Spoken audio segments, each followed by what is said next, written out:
Oke, selamat malam Jemaat Gereja Rehoboth. Shalom, apa kabar?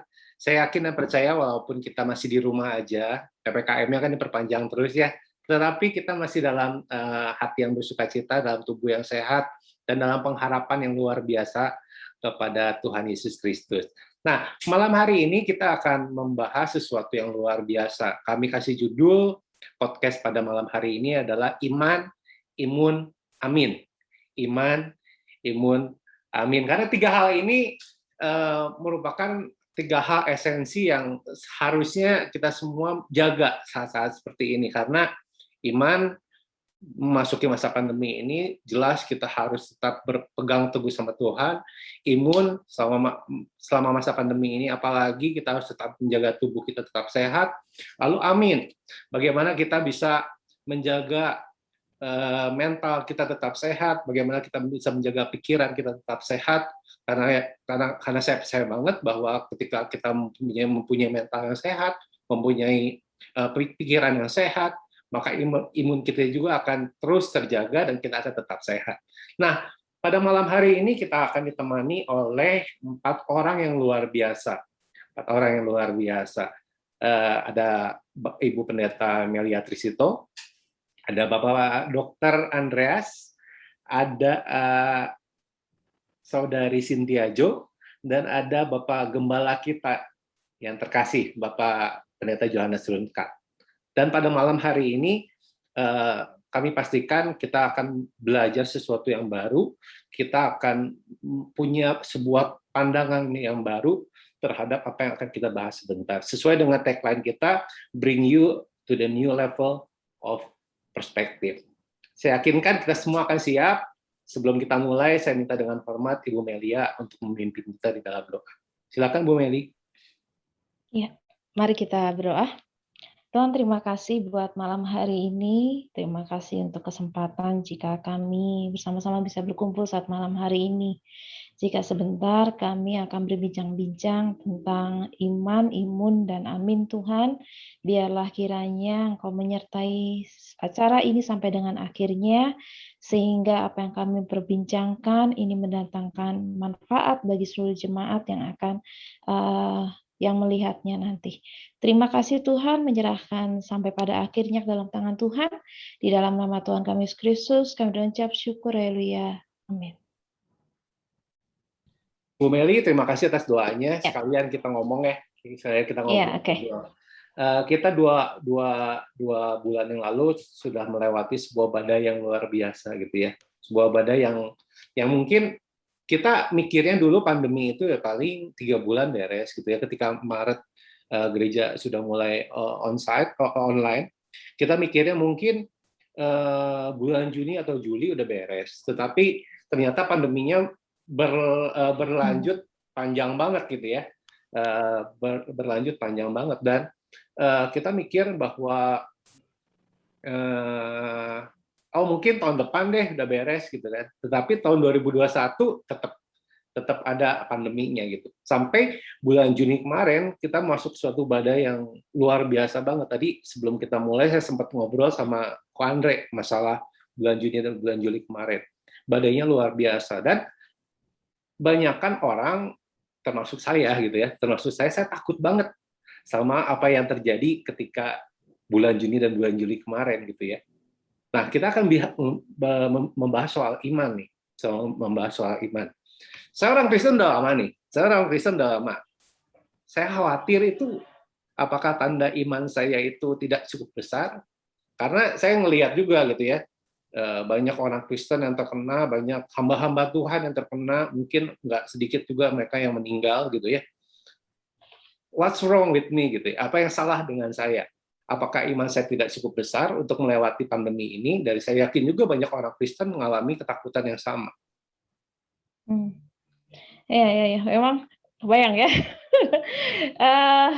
Ini tuh bukan cuma dialami sama Kota Bandung, bukan cuma dialami Indonesia, tapi seluruh dunia gitu ya. Lalu ketika kita sama-sama melewati bukan cuma 1-2 bulan, ini mungkin sudah 1 tahun lebih. Saya nggak tahu dari 1,5 tahun belum ya buat ini. Cuman memang ketika bicara tentang ketakutan yang kita alami, rasa takut itu wajar. Bahkan rasa takut menurut saya rasa takut yang kita alami itu tanda kita masih hidup. Karena kalau nggak hidup, dia nggak akan rasa takut gitu kan. Jadi saya pikir rasa takut yang kita alami itu sesuatu yang wajar gitu. Tapi yang berbahaya adalah ketika kita itu tenggelam dalam rasa takut itu sendiri. Jadi kenapa begitu? Karena itu meruntuhkan iman. Dan bahkan hati-hati ketika orang Kristiani merasa mulai ragu terhadap imannya, keraguan itu sendiri pun akan meruntuhkan iman yang sebetulnya ada, gitu ya. Jadi sebetulnya dia punya iman, tapi karena dia mulai mikir, dia mulai takut, dia mulai ragu, dia berkata Tuhan pasti akan melindungi, Tuhan akan menyembuhkan, lalu dia ragu dengan hal itu tanpa sadar, itu pun sedang meruntuhkan imannya, gitu. Nah, bicara tentang menghadapi masa krisis itu memang memerlukan iman yang kuat, gitu ya, betul ya. Tapi sebelum ketika bicara tentang imun yang kuat itu sendiri, sebetulnya berhadapan dengan masa krisis itu menguji setiap iman orang percaya. Kita nggak usah bicara sekarang lah. Kita bicara dulu ketika bangsa Israel hendak keluar dari Mesir. Gitu. Itu nggak bicara 1 tahun loh. Itu bicara 40 tahun. Aduh, kebayang capeknya, pusingnya, dia muter-muter gitu ya. Belum bicara makan, bicara minum, bicara mungkin itu melahirkan generasi baru yang akhirnya ada yang keluar dari Mesir, tapi dia nggak masuk Kanaan, gitu kan. Jadi mereka melahirkan di tengah padang gurun dalam kondisi yang seperti itu, gitu ya. Jadi itu sebuah krisis yang mereka alami, gitu.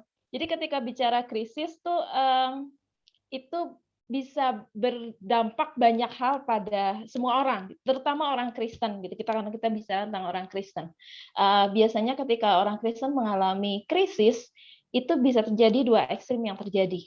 Yang pertama, dia bisa menjauh dari Tuhan, atau yang kedua, dia bisa mendekat pada Tuhan. Nah, tergantung bagaimana orang Kristen tersebut merespon krisis itu. Krisis yang menimbulkan rasa takut, krisis yang menimbulkan kekecewaan, krisis yang menimbulkan keraguan itu tadi. Jadi kita nggak bisa salahkan keadaan karena ternyata keadaan ini kan bukan cuma dialami oleh kita, keadaan ini dialami oleh semua orang. Nah, tergantung respon orang itu bagaimana. Saya pikir begitu sih, itu tadi. Ya, kalau kita ngomongin soal iman gitu kan ada part juga berarti kan kita harus berserah penuh sama Tuhan, berserah penuh sama Tuhan dan ini merupakan suatu tantangan saat-saat seperti ini. Karena apa?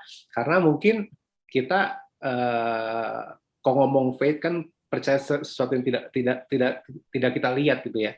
Dan ketika kita ngomong bagaimana kita fully rely on God, bersandar penuh sama Tuhan, menjaga iman kita tetap kuat, kira-kira tipsnya seperti apa saat-saat seperti ini? Karena udah kayak makan obat nih, udah kayak makan vitamin gitu kan. Kalau nanti kita ngomongin soal imun, itu kan makan vitamin. Bagaimana kita memberi makan jiwa kita vitamin yang bagus, bagaimana supaya iman kita itu tetap terjaga dengan baik gitu. Iya. Oke. Kayaknya mungkin saya kasih 2 tips yang mungkin nanti mungkin ada seniornya aku malah mungkin dari saya 2 yang simpel aja gitu ya. Mungkin seorang mungkin bilang ih cuma klise gitu, tapi saya pikir dunia kekristenan ketika bicara tentang iman itu dia nggak akan keluar dari 2 hal dasar ini gitu. Yang pertama tuh pasti belajar firman gitu. Nah, kenapa belajar firman? Penting untuk membaca, merenungkan firman supaya apa itu tuh dia membangun satu dasar yang kokoh buat kita gitu. Kristus yang adalah dasar itu sendiri dan bagaimana kita mengenali Kristus, mengalami Kristus yaitu dari membaca firman. Kayak misalnya mungkin Bapak Ibu Saudara Pak Andreas, saya panggilnya apa Cik Cynthia atau Om atau Bapak Stephen. Oh, tante. Oke. Boleh lah. Asal jangan nenek ya. Oke. Jadi kayak itu kayak misalnya kita punya buku gitu ya.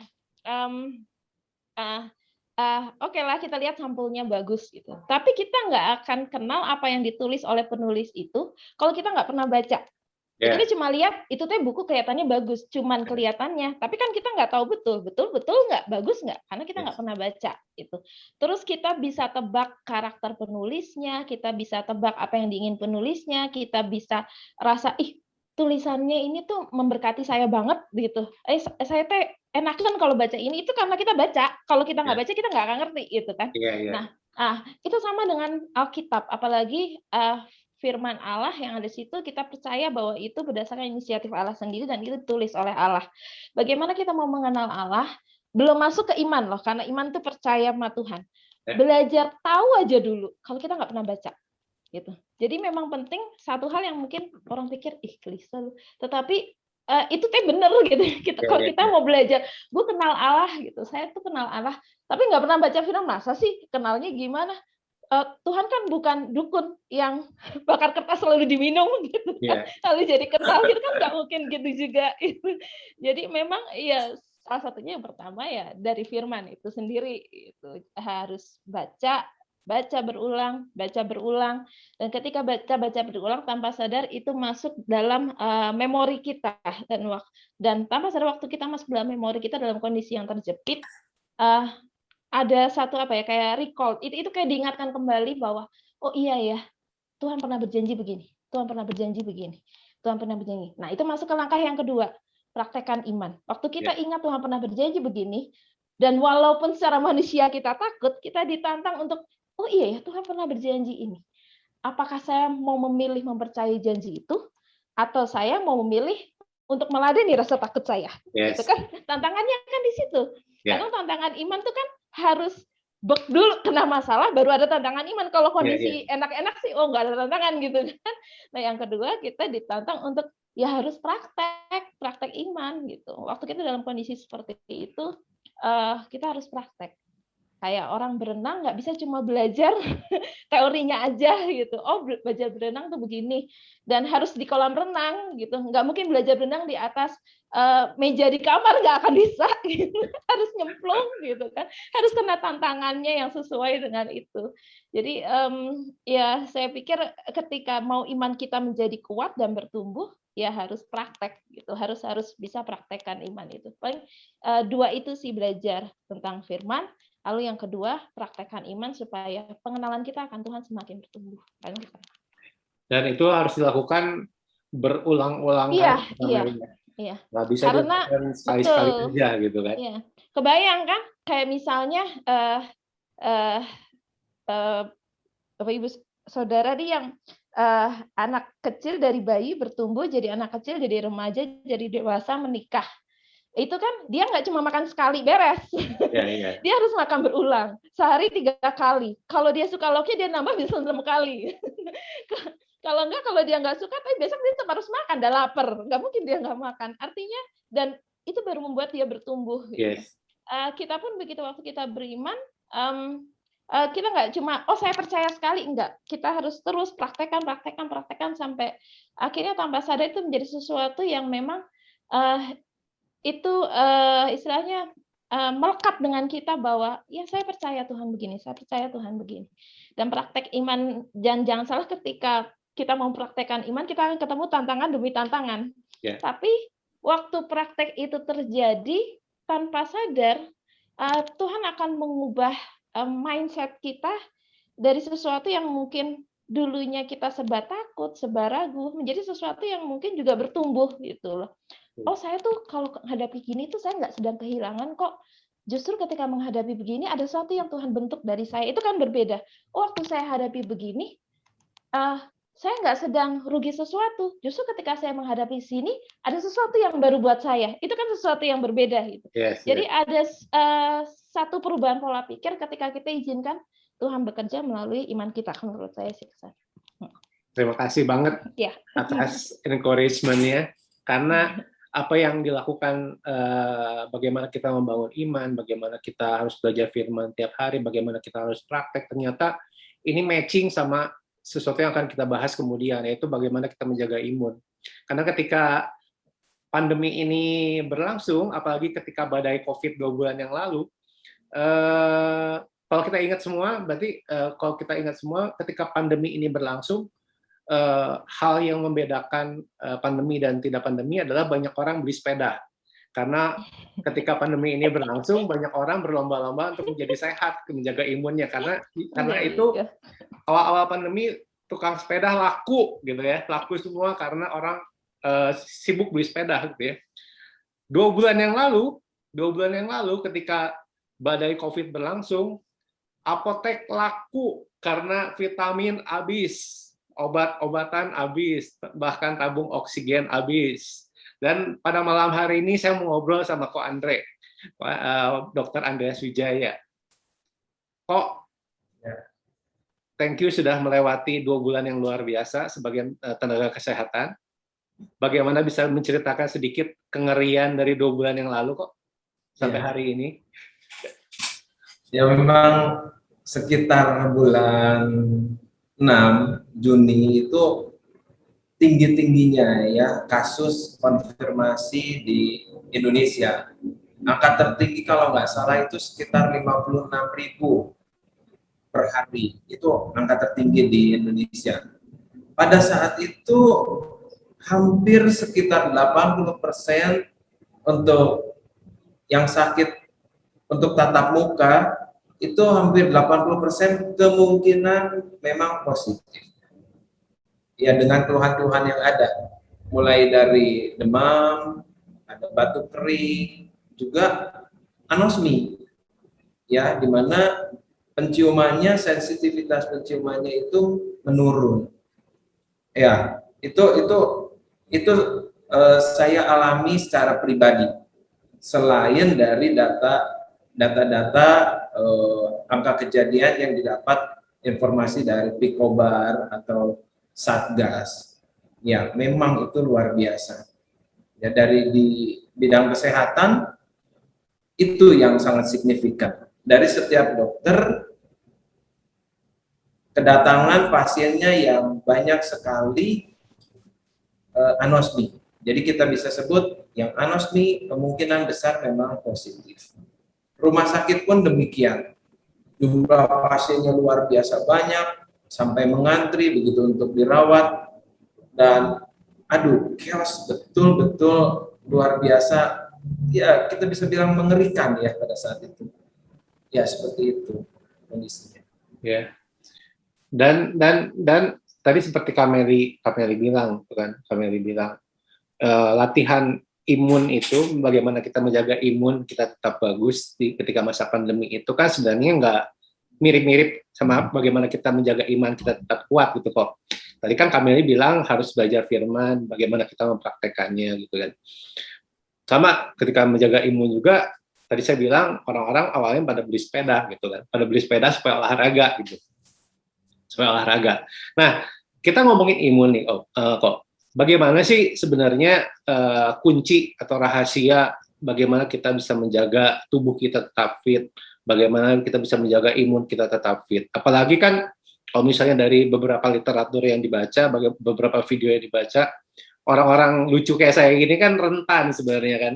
Orang-orang lucu saya seperti ini kan rentan diabetes, dan diabetes itu musuh utamanya dari corona gitu kan, COVID. Bagaimana menurut pandangan dari dunia kesehatan, bagaimana kita semua tetap bisa menjaga imun kita kuat?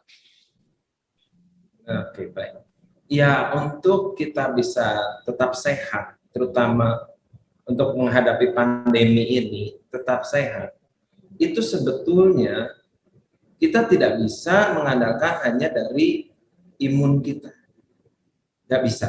Banyak hal-hal lain seperti Ibu Meli tadi jelaskan ya, dan juga perilaku.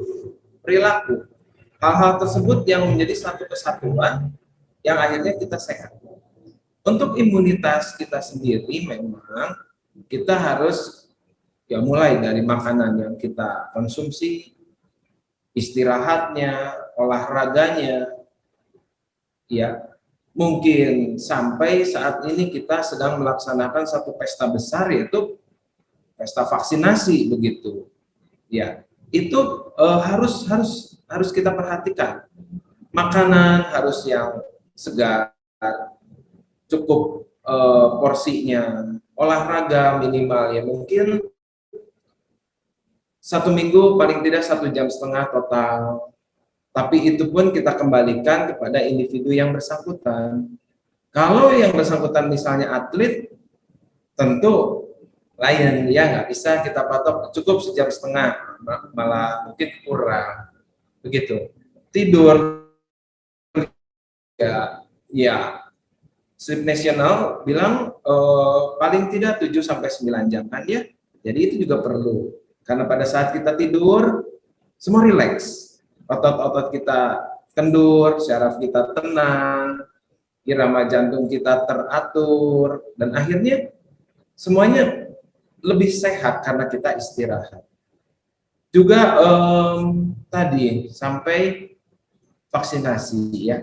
Kalau kita melaksanakan vaksinasi tentu walaupun virus itu terus bermutasi, tapi setidaknya imunisasi bisa mengcover daripada virulensi setiap virus itu. Ya, itu mungkin hal-hal yang perlu diperhatikan secara internal tubuh kita. Tapi untuk tetap sehat tentu hal-hal tadi belum cukup. Ya, kita juga harus perhatikan prokes, protokol kesehatan, mulai dari cuci tangan, pakai masker, dan yang nggak kalah penting PDJ ya, adanya ventilasi, durasi, dan jarak antara individu itu luar biasa penting sekali. Ya, dan tentu mungkin nanti Bu Cynthia akan jelaskan tentang stressing, tentang pikiran kita, jiwa kita, itu nggak kalah penting. Jadi kembali lagi untuk tetap sehat, kita tidak bisa hanya ambil satu disiplin, tapi secara kesatuan, keseluruhan, nggak boleh dipilih-pilih. Ya, mungkin seperti itu kalau pengen sehat, menang melawan pandemi. Ya, balik lagi ke 2 bulan yang lalu kok, balik lagi ke 2 bulan yang lalu ketika saya bilang sih badai gitu ya, lagi badai COVID-nya gitu kan, banyak banget orang yang terkena, panik, semua orang panik, semua orang cari vitamin, semua orang cari tabung oksigen, vitamin D habis dari pasaran gitu kan, dan ketika situasi sekarang udah mulai turun, kan sekarang udah mulai melandai gitu kan, sudah mulai melandai. Kalau kita baca di berita-berita juga, bor di Kota Bandung kan udah mulai turun drastis. Nah, ini kan kita tetap masih dalam suasana pandemi ini kok, dari suasana pandemi. Kira-kira tadi kan Koko udah jelasin bagaimana kita mempersiapkan dalam diri kita. Tapi kalau misalnya orang kadang-kadang suka nanya gini, saya harus nyiapin apa sih di rumah gitu kan? Takut ada yang kena, takut kena gitu kan. Kira-kira kalau dari dokter, pandangan dari dunia kesehatan, apa sih yang harus disiapin saat-saat seperti ini gitu? Ya, untuk persiapan yang dilakukan, apa-apa saja yang harus ada di rumah, sebetulnya kita harus pilih dulu dari klinisnya. Kalau kita bicara COVID itu tentu ada, kita tahu ya informasi di medsos, ada 4 level. Ada OTG, COVID ringan, COVID sedang, COVID berat, atau kritis. Ya, sebetulnya kalau kita bicara persiapan, hanya bisa untuk yang OTG dan COVID ringan ya. Karena begitu COVID sedang dan berat seharusnya dirawat di dalam rumah sakit. Untuk COVID ringan dan OTG memang kita bisa siapkan obat-obatan primer. Contohnya obat panas kita sedia, mungkin perlu beberapa macam vitamin, vitamin C, vitamin D, ya, atau vitamin-vitamin lain. Kemudian juga, ya kalau ada punya antibiotik boleh kita sedia, punya antivirus boleh. Tapi tentu penggunaannya itu ya nggak bisa kita pakai sesuai dengan informasi yang kita dapat dari medsos. Jadi mungkin ada baiknya ada dokter pendamping, katakan begitu, yang kita bisa secara pribadi tanya dulu apakah ini perlu atau bagaimana dosisnya gitu. Beruntung kita sekarang di Indonesia sudah ada BPJS ya. Ya. Di mana BPJS ada satu dokter untuk menangani keluarga-keluarga sekitar. Nah, konsultasi dulu. Apakah obat-obat mana aja yang perlu, bagaimana dosisnya. Jadi untuk persiapan silakan selengkap mungkin. Boleh, nggak ada salahnya, mulai dari obat panas, vitamin, antibiotik, antivirus, bahkan mungkin kalau sempet tabung oksigen nggak apa-apa untuk persiapan. Soalnya kan gini, Untuk tabung oksigen ada dosisnya ya, nggak bisa buka kerannya senyaman kita, nggak boleh, nggak bisa seperti itu. Iya, mungkin itu yang bisa dipersiapkan. Soalnya kemarin-kemarin kan hebohnya sampai kayak gini Om, kok di grup-grup WA, terutama ya grup-grup WA ibu-ibu itu tulisannya ada kayak gini kok, resep obat COVID itu ada listnya tuh obatnya apa aja, dan yakin banget dua bulan ke belakang ini orang-orang pada ngumpulin obat-obatan itu. Orang pada ngumpulin obat-obatan itu, termasuk istri saya gitu kan. Obat-obatan itu dikumpulin semua gitu. Jadi kan ya kalau misalnya dari pemaparan tadi ya memang kita harus tahu simptomnya apa, gejalanya apa, dan nggak semua juga gitu kan, harus nggak usah panik itu juga ngumpulin obat-obatannya gitu kan. Nah, kok nasehatin dong, maksudnya kasih masukan dong buat kita semua, buat jemaat-jemaat gereja Rehoboth. Kadang-kadang kita kan panik nih. Kadang-kadang kita paniknya apalagi sekarang kan zamannya media sosial gitu ya. Mungkin 10 tahun yang lalu pas zamannya flu burung belum media sosial belum senaik sekarang, kita nggak terlalu panik nih. Sekarang kan media sosialnya udah gila-gilaan dan kita jadi panik sendiri. Kira-kira bisa kasih masukan dong buat kita semua, buat jemaat gereja Rehoboth, bagaimana kita bisa memilah gitu ya, bagaimana caranya kita bisa memilah informasi yang tepat gitu tentang kedokteran, tentang COVID ini, dan mungkin juga bisa kasih nasihat pada kita semua supaya kita semua nggak terlalu panik dalam menghadapi COVID ini kok. Ya,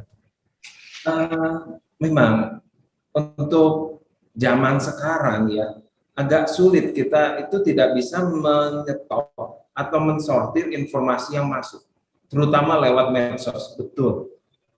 Untuk mengkaji atau menguji ini informasi itu valid atau enggak, ya tentu harus bijak dulu ya. Kita baca perlahan-lahan apa betul informasinya, apa isinya ini hoax atau bukan, betul. Dan ada baiknya untuk hal-hal yang spesifik kita bisa langsung tanya. Kebetulan kan kalau kita di gereja Rehoboth ya ada beberapa dokter yang sudah Bapak Gembala bentuk satu unit satgas gitu, mungkin bisa dimanfaatkan ya untuk meyakinkan informasi itu supaya kita nggak bingung gitu, mana betul, mana enggak, mana boleh, mana enggak. Saya rasa itu sih. Jadi ditanyakan aja langsung ke dokter-dokternya melalui telekonsultasi, kan ya bisa sekarang. Ya buat Bapak Ibu juga yang mungkin tidak tahu, Pak Andreas ini salah satu satgas dari gereja Rehoboth yang kalau misalnya ada kejadian positif di gereja Rehoboth, mungkin Bapak Ibu ada yang pernah ditelepon sama beliau gitu, kok nggak di WhatsApp, bagaimana tetap sehat apa tidak gitu kan? Karena beliau salah satu yang memperhatikan jemaat gereja Rehoboth untuk tetap sehat untuk selama masa pandemi ini. Sekali lagi thank you kok. Thank you untuk pemaparannya, thank you banget.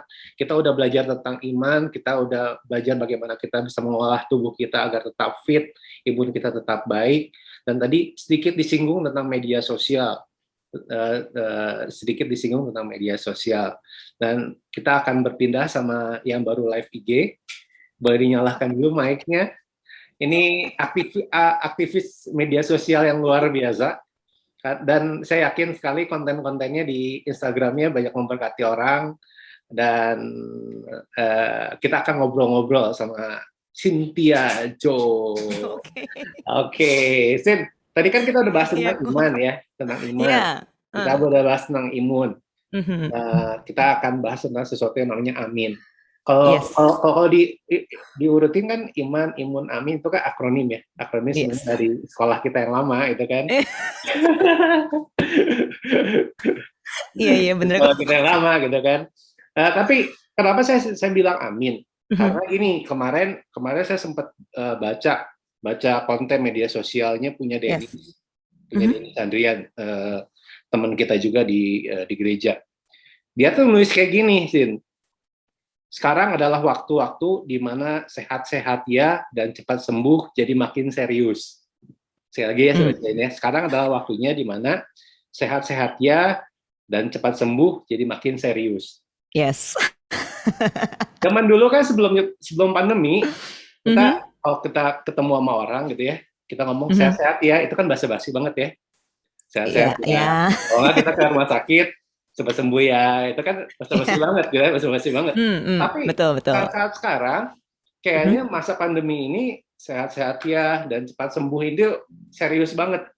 Itu serius banget gitu ya. Karena bisa menaikkan moral seseorang yang mungkin lagi sakit gitu ya. Atau moral seseorang yang mungkin cemas. Yes. Mungkin cemas sama COVID ini. Masin, sekarang kan di pandemi ini banyak istilah-istilah baru nih. Ya.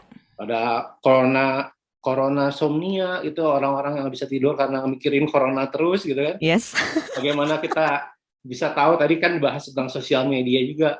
Sosial media toksik, racun-racun dari media sosial. Nah, kalau dari Cynthia sendiri, bagaimana sih kita bisa memanage tanda kutip kewarasan kita selama kita masih dalam pandemi ini?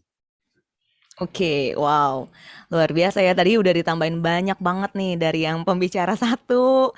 Aduh, aku kayaknya sampai ngerasa kayak, wow, ini aku paling kecil ya.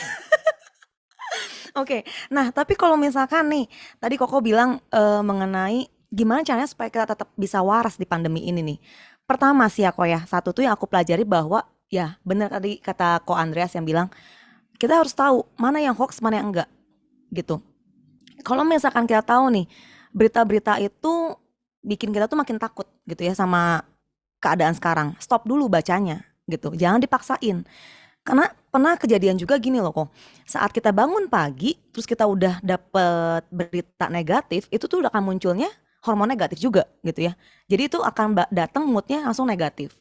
Udah itu nggak akan ada namanya positif lagi gitu ya, yang kita happy, mood semuanya itu ya nggak ada lagi gitu.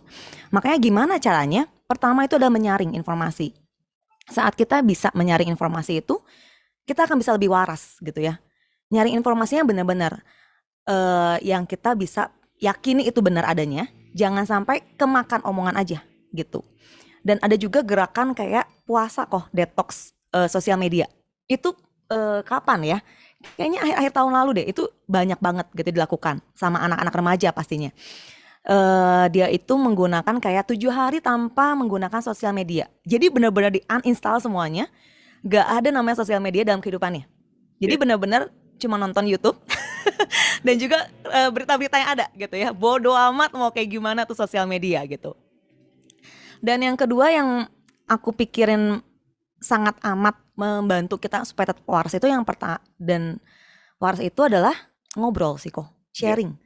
Jangan sampai gini loh, emang kita dituntut untuk udah kok nggak usah penting-penting amat, jangan keluar rumah gitu ya, atau jangan abur-aburan lah gitu. Tapi kan kita masih punya sosial media gitu ya. Ya anggaplah video call atau telepon rumah juga masih bisa dipakai.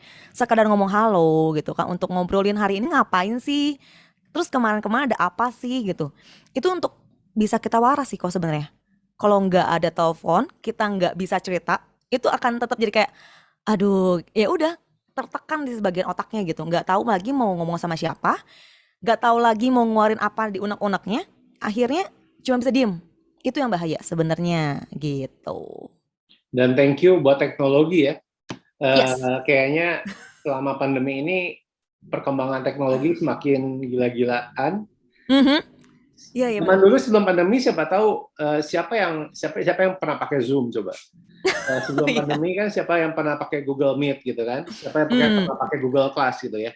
Ya. mungkin semua orang abai dengan teknologi pada saat itu, dan kita semua dipaksa untuk bisa menggunakan sosial media pada saat ini, gitu kan. Betul. Harus menggunakan teknologi. Sedikit kesaksian. Mhm. Di gereja kita kan ada kebaktian namanya kebaktian kaum wanita. Kebaktian kaum wanita ini pembinanya ada di sini nih, Bu Meli. Saya ingat banget dulu zaman yang pertama kali KKW pakai Zoom itu cuma 30-an, 30, 40 gitu ya.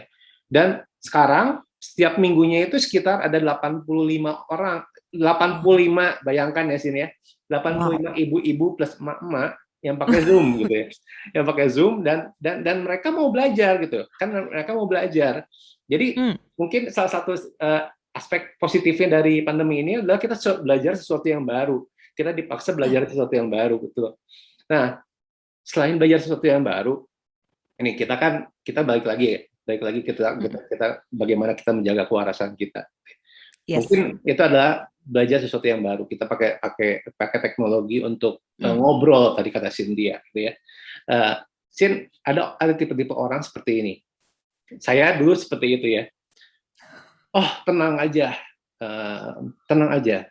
Selama kita menjaga kesehatan, selama kita menjaga protokol kesehatan, kita tidak akan terkena virus corona. Ya. Saya dulu tipenya kayak gitu. Sampai saya belajar sesuatu istilah baru lagi nih. Namanya toxic positivity. Ya, betul. Positivity. Jadi toxic positivity itu kan kayak seolah-olah gue nggak takut gitu ya. Padahal gue takut juga gitu kan. Padahal saya takut juga gitu kan. Itu toxic positivity. Jadi menyebar sesuatu yang positif, tetapi sebenarnya berbahaya juga bagi orang lain. Bisa jelasin dong kayak gimana sih? Oke. Itu menarik banget. Soalnya beberapa kayaknya beberapa di Instagram itu banyak banget yang ngomongin tentang toxic positivity. Contohnya aja, kalau kita lihat sekarang tuh sosial media bukan lagi membagikan happy-nya aja ya kok ya. Yeah. Ada juga dukanya gitu ya. Kayaknya waktu minggu-minggu, nggak 1 bulan lalu lah, hampir setiap hari tuh ada aja berita kayak duka. Yeah. Ini meninggal, itu meninggal gitu ya. Kayaknya kok circle-nya udah makin dekat nih. Dan yang paling pertama, orang pasti bilangnya, turut berduka ya, yang kuat ya, kamu pasti bisa lah gitu. Tapi itu yang salah satu toxic positivity menurut aku pribadi. Saat kita ditinggal oleh orang yang dekat sama kita gitu ya, apalagi itu kekasih kita, sulit bagi kita untuk kayak, oh kok gampang banget yang ngomong cuma turut berduka doang gitu kan. Sebenarnya sesimpel itu, toxic positivity. Kalau misalkan kita mau lihat toxic positivity itu kenapa sih bisa terjadi? Pertama itu karena itu paling mudah dilakukan kok sebenarnya, simple. Kalau misalkan sakit tadi kan cepat sembuh ya, udah. Terserah kamu mau sakitnya kayak gimana ya pasti cepat sembuh aja lah gitu. Yang penting kita udah kasih tahu atau enggak kita udah ngomong nih ke orang itu gitu. Kasih motivasi lah gitu kan, kayak ya kalau kita bilang basa-basi sekarang tuh. Tapi kan enggak sesimpel itu. Balik lagi. Atau enggak yang kedua kok. Orang tuh bilangnya gini, kalau misalkan kita bilang toxic positivity itu bisa terjadi tuh kenapa? Karena enggak tahu konteks penggunaannya gitu. Orang bilang ya udahlah yang paling penting kan aku ada terus ngomong, daripada aku diem terus kayak nggak ada namanya empati, ngapain gitu kan. Jadi udah aja mending aku ngomong kayak gitu. Tapi namanya psikis itu nggak semudah kita omongin, kalau lagi itu turut berduka ya, nggak bisa. Kalau lagi sakit cepat sembuh ya, nggak bisa gitu. Itu yang paling penting. Itu namanya toxic positivity sih kok. Oke. Dan sebenarnya toxic positivity ini sangat berkaitan erat dengan bagaimana orang yang mungkin sedang berdukanya menata hidupnya lagi dan membangun kesehatan mentalnya lagi, betul nggak sih? Yes, betul banget kok. Dan sekarang isunya adalah bagaimana kita punya imun yang kuat, adalah bagaimana kita tetap tanda kutip waras dan kita menjaga dan kita membangun kesehatan mental kita. Kasih tips sedikit dong, kasih tips sedikit bagaimana kita bisa membangun suatu aura positif, suatu mindset positif biar mental kita tetap sehat. Oke, tadi aku udah sempat ngasih tips juga 2 ya kok ya. Yang pertama itu pintar-pintarlah mendapatkan informasi gitu ya. Jangan semua kita telan gitu. Kadang kalau misalkan kita semua telan, enak juga lama-lama ya kita yang sakit gitu. Gitu tolong nanti yang juga jemaat Rehoboth nih pintar-pintarlah menyaring informasi, jangan semua ditelan. Terus yang kedua misalkan nih dan harus tetap ini ya berhubungan sama orang loh ya, bukan sama ada yang bilang gini loh, beberapa klienku bilang aku tuh sekarang nggak punya teman untuk ngobrol dok, jadi sama siapa ngobrol, sama kucing, sama dogi gitu piarannya. Jadi kayak nggak apa-apa gitu. So far kalau misalkan saat kita bilang nggak ada teman, nggak apa-apa, is okay. Tapi kita butuh orang lain yang bisa ngedengerin dan bener-bener pakai telinganya untuk kayak aku tuh punya beban loh gitu. Itu yang paling penting, kita punya dulu orang yang bisa dicurhatin lah gitu kasarnya ya. Dan yang ketiga tuh aku bilang kalau kita bilang jangan stres susah ya kok ya. Sekarang bilang udah jangan stres itu susah. Tapi kalau misalkan kita bilang untuk alihkan stresnya, sebenarnya kok stresor itu tuh ada yang positif juga. Stresor yang positif itu kan bikin kita berenergi untuk melakukan sesuatu gitu ya. Kegiatan kita jadi makin produktif. Tapi saat itu dikelola dengan baik. Jadi kalau misalnya aku pribadi untuk mengelola stres itu gimana? Saat ada pikiran negatif datang, kita alihin kegiatan baru lah. Atau biasa tuh aku suka bilang olahraga lah gitu. Atau enggak menulis lah, apapun yang kamu pikir kayak ini belum aku lakuin nih hari ini, lakuin aja hari itu. Jangan sampai kita kemakan sama stresnya kita gitu. Saat kita sudah stres, itu akan mengganggu namanya psikis kita. Imun kita pun juga akan keganggu jadinya. Kalau misalkan kita bisa mengubah atau mengalihkan itu, jadi nanti malam tuh kita kayak, oh bersyukur ya, kayak hari ini tuh aku udah banyak melakukan kegiatan dan jadinya lupa sama si stres yang negatif itu, gitu kok. Berarti kalau kamu IG live bareng sama orang itu salah satu media untuk mengalihkan stres kamu itu ya? Bener. Sebenarnya itu salah satu caranya supaya aku tetap kayak sehat sih kok. Jadi di luar sana tuh kayak aku udah lama nih nggak ketemu sama orang ini. Gimana caranya tetap bisa ketemu tapi ada ilmunya gitu. Iya. Dan ini sekalian kita kasih tahu buat jemaat gereja Rehoboth semua, bulan depan, bulan akhir September kita akan adakan podcast lagi dan temanya ada social media positivity. Bagaimana kita bisa bersosial media dengan baik, bagaimana kita bisa menyebarkan sesuatu yang baik di media sosial kita. Dan salah satunya ya pembicaranya adalah Cynthia Jo lagi. Nanti ada ditemenin sama Randy dan Dennis. Oke, thank you banget Sin untuk insight-nya, untuk mungkin informasinya. Jadi saya tahu juga nih, ternyata kemarin saya mau piara dogi gitu kan, ternyata itu pengalihan isu aja gitu, supaya saya ada kegiatan aja di rumah gitu. Jadi saya piara anjing sekarang gitu. Oke Cynthia, thank you banget. Dan kita udah dengar materi yang luar biasa nih dari Bu Meli, dari Ko Andre, dari Cynthia, dan sekarang kita ini kan udah dengar teori-teorinya nih, dan sekarang kita akan mendengar dari seseorang yang udah pernah mengalaminya secara langsung gitu kan, bagaimana beliau bisa keep in faith, bagaimana dia bisa berjuang untuk sehat kembali, dan bagaimana beliau juga bisa tetap positif dan tetap sehat secara psikis ketika mengalami COVID. Oke Om Yohanes boleh di-unmute dan mulai bercerita bagi kita semua tentang kesaksiannya seperti apa. Baik, selamat malam seluruh jemaat Gereja Rehoboth. Terima kasih untuk host yang energik, ya. Saudara Stefan, untuk Dr. Andre, untuk Ibu Meli, dan untuk Tante Ci. Tante Cynthia gitu ya. Baik, terima kasih untuk materi-materi yang sudah disampaikan, itu bagus sekali semua. Semua itu menambah, selain ilmu, itu bisa menjadi pegangan kita, ya. Mulai dari iman, kita harus percaya tentang firman Tuhan, kita harus praktekkan iman, tentang imun, bagaimana kita menjaga imunitas kita, yang sudah disampaikan oleh Dr. Andreas, dan juga untuk Amin. Ya, kita lihat bagaimana Tante Cynthia banyak sekali senyum, Nah, puji Tuhan tuh, amin tuh. Mesti begitu ya. Sukacita dalam Tuhan. Nah, saya diminta untuk memberikan sedikit kesaksian tentang hal-hal yang sudah dialami. Saudara, terus terang saja bahwa yang saudara lihat di layar saudara sekarang ini, yang berbicara itu seseorang yang sudah diberi kesempatan kedua oleh Tuhan. Kehidupan yang kedua untuk pelayanan yang meneruskan pelayanan pekerjaan Tuhan, itu saya sudah alami. Karena saudara, seperti saudara tahu bahwa pada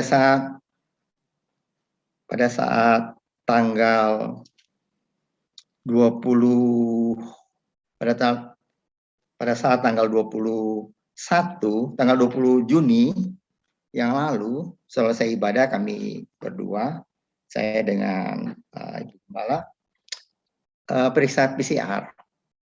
Periksa PCR besoknya 21 itu keluar hasilnya dua-dua positif. Positif. Dan waktu dikonsul ada satu dokter yang baru kita kenal dan ini semua itu jalan Tuhan. Saya sampai sekarang nggak habis pikir kok bisa kenal sama dokter itu, ya. Dan dokter namanya dokter Ice, spesialis paru-paru. Nah, dia itu menganjurkan supaya diopname. Saya nggak dengar kenapa itu, alasannya apa gitu. Karena waktu itu sesek juga, ya enggak lah. Batuk ya oke ada, pilek panas juga nggak ada, kehilangan penciuman tuh nggak ada. Jadi saya pikir, tapi dokter itu bilang lebih baik opname. Ternyata dia lihat dari hasil lab saya itu ya di dimernya, CT-nya dan sebagainya itu bilang saya harus opname. Dan waktu itu memang ada beberapa ada pemikiran yang bilang saya diopnamenya di Dustiraja karena saya itu pensiunan di sana, pasti ada fasilitas. Terus ya Christine bilang, Ibu Gembala bilang, enggak lah. Dan saya juga kalau pikir mesti ke sana juga setengah hati ya. Sebab saya sendiri tahu kondisinya di sana. Terus dokter Ica bilang, udah Hasan Sadikin. Meskipun beberapa anggota yang tahu saya diopname di Hasan Sadikin, mereka bilang, kok Hasan Sadikin? Kenapa kok enggak yang lain? Ya, rumah sakit besar yang lain. Kenapa enggak sana? Kok Hasan Sadikin? Ya tapi karena memang dibawa ke sana, ya sudah. Saya masuk, terus ya saudara tahu kan, tunggunya di IGD. IGD itu crowded-nya bukan main. Itu tanggal 24 ya. 24 itu saya masuk ke Hasan Sadikin, itu dari sore itu ada di, saya pikir ini orang begitu banyak.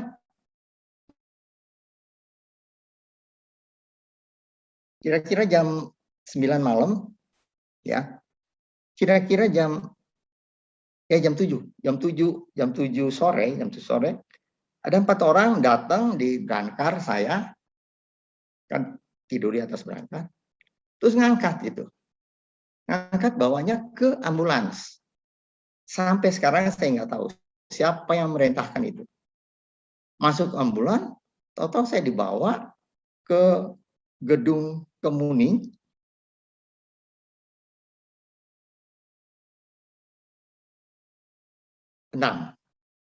Sampai di sana cuma 1 hari nginep di sana.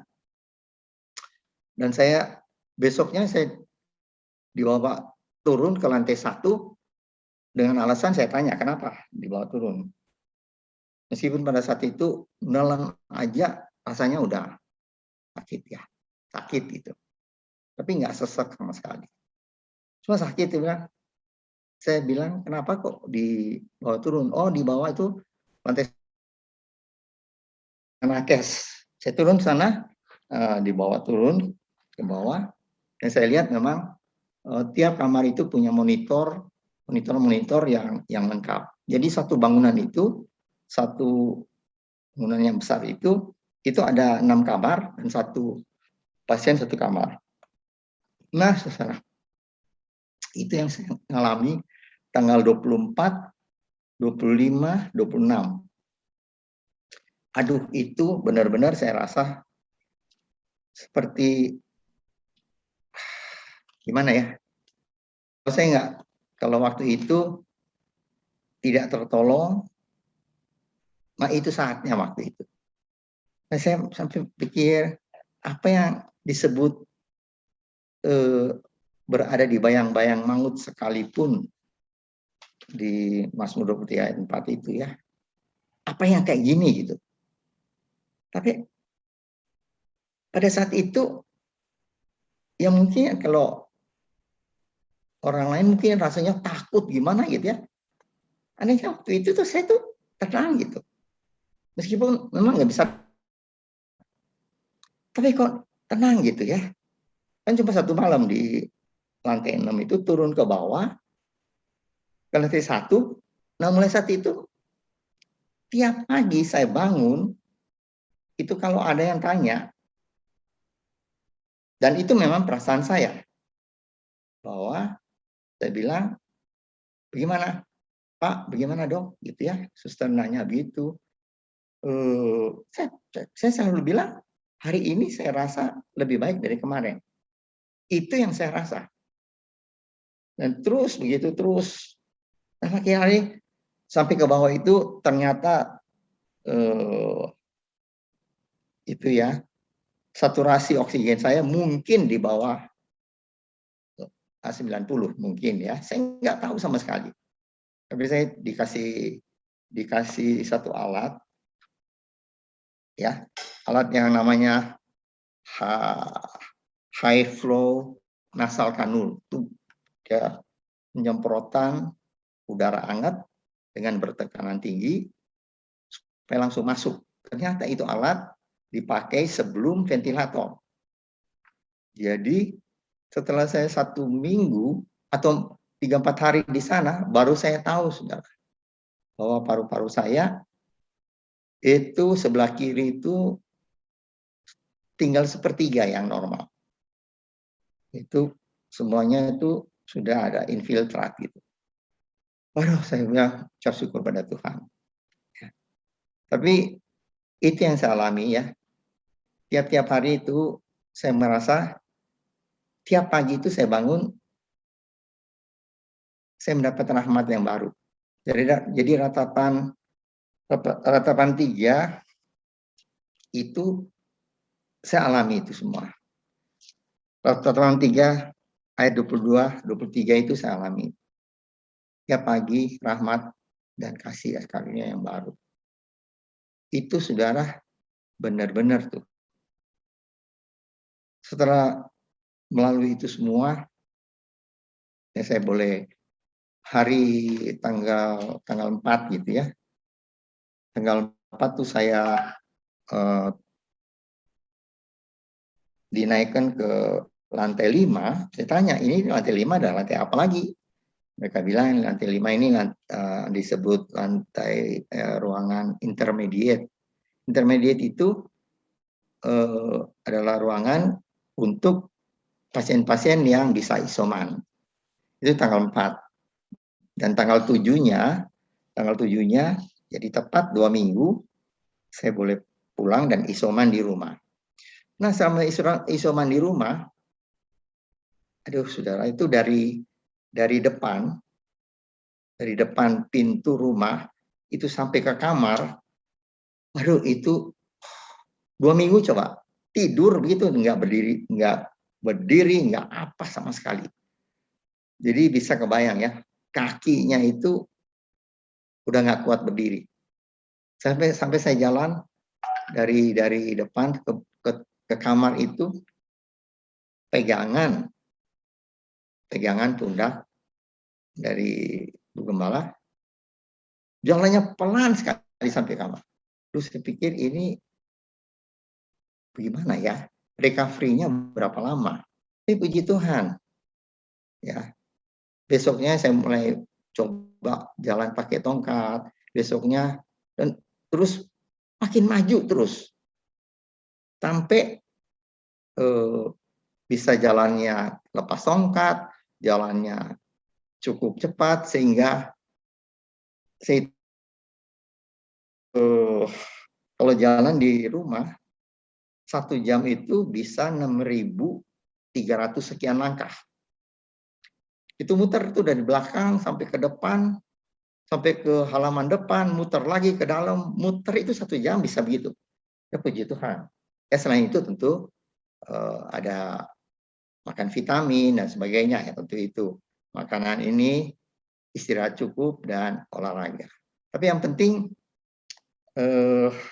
pada saat-saat seperti itu bagaimana kita sebagai anak Tuhan, apalagi saya ya, yang sering bacain ayat itu untuk jemaat, meskipun kita di lembah bayang-bayang maut sekalipun, nah loh sekarang lu rasanya begitu, bagaimana? Gitu ya. Kamu rasanya begitu, pada saat itu seperti itu tuh, kamu gimana gitu? Apa khawatir enggak? Ya, tapi itu ada satu ayat yang bilang jangan gelisah, percaya saja, percaya saja.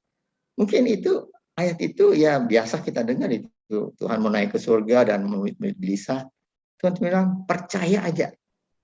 Nah, saudara itu yang saya alami dan saya pegang ya. Saya punya Allah yang beda, Allah yang pegang kendali. Kendali hidup kita, kendali dunia ini, kendali segala sesuatu. Dan Allah yang pegang kendali itu adalah Allah yang baik. God is good. Wah, itu indah sekali buat kita semua. Dan itu tentu Allah yang saya sembah tentu adalah Allah yang kita sembah semua. Kita semua sembah Allah yang baik. God is good untuk kita semua.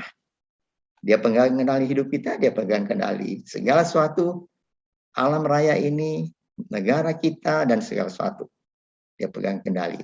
Dan dia adalah Allah yang baik. Ya, itu yang bisa saya sampaikan, saksikan pada malam hari ini.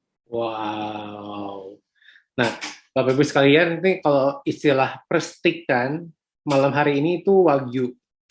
Jadi kita dapatnya wagyu semua ya. Jadi kita bagaimana kita bisa menjaga keep in faith kita tetap berapi-api, tetap berhubungan dengan Tuhan dengan baik. Bagaimana kita bisa menjaga tubuh kita supaya tetap sehat, apa yang harus kita siapkan di rumah, bagaimana kita bisa tetap waras gitu kan selama pandemi ini, bagaimana cerita dari seorang yang dekat bagi kita semua survive dari COVID-19 dan bisa melayani bersama lagi. Dan malam hari ini saya yakin ini luar biasa. Malam hari ini merupakan suatu malam yang luar biasa dan saya pastikan apa yang kita dengar barusan, materi-materi yang kita dengar barusan akan membawa kita ke level baru dalam perspektif kita dalam kehidupan kita. Amin. Thank you Ibu Meli, thank you Ko Andre, thank you Cynthia, thank you Om Siong untuk waktunya, untuk kerelaannya untuk digangguin sama saya beberapa minggu ini gitu ya. Thank you. God bless semua. Saya yakin dan percaya apa yang kita lakukan pada malam hari ini bisa menjadi berkat bagi banyak orang. Amin. Dan untuk mengakhiri podcast Level Up pada malam hari ini, saya minta Bapak Gembala, Bapak Pendeta Yohanes Surunkat untuk menutup acara kita di dalam doa. Silakan Om. Ya, mari kita akan berdoa bersama-sama. Bapa kami dalam surga, terima kasih Tuhan untuk pertemuan yang indah pada malam hari ini. Kami boleh mendapat masukan untuk iman kami, untuk imun tubuh kami, dan juga kami boleh mengaminkan akan berkat Tuhan yang Kau nyatakan dalam kehidupan kami semua. Terima kasih Bapak untuk berkat Tuhan. Engkau berkati Tuhan untuk Bapak Stephen yang sudah menjadi host pada malam hari ini, untuk Dr. Andreas, untuk Ibu Meli dan Ibu Cynthia yang sudah membagikan materi yang berguna bagi kami semua. Terima kasih Bapak, kami mengucap syukur bahwa kami menyembah satu Allah yang memegang kendali hidup kami semua, dan Allah itu adalah Allah yang baik untuk kami semua. Allah yang tidak pernah meninggalkan kami, dan Allah yang mengangkat kami dari apapun yang kami hadapi dalam hidup ini, pergumulan, sakit, penyakit, atau apapun juga. Yang percaya Tuhan, Engkau pasti akan menolong kami semua, karena kami tahu Engkau tidak pernah meninggalkan kami. Terima kasih Bapak untuk berkat Tuhan. Kiranya apa yang sudah disampaikan itu boleh menjadi berkat bagi kami semua. Kami akan tutup malam hari ini, pertemuan ini, dan kami akan berpisah satu dengan lain. Engkau jaga kami semua, istirahat kami malam hari ini. Besok kami boleh bangun dengan tubuh yang sehat.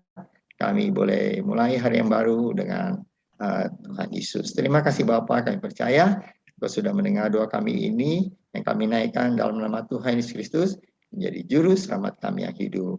Saudara yang dikasih oleh Tuhan, terimalah berkat dari Allah Bapa, kasih karunia dan damai sejahtera dari Tuhan Yesus Kristus, dan persekutuan Allah Roh Kudus menyertai saudara sekalian. Mulai hari ini sehingga Maranatha, Tuhan Yesus datang kembali. Amin. Bapa, terima kasih. Bapa, terima kasih. Bapa di dalam surga, ku berterima kasih. Amin. Amin. Tuhan memberkati sejarah. Amin. Jangan lupa untuk mendengarkan podcast ini selain di YouTube pada hari ini.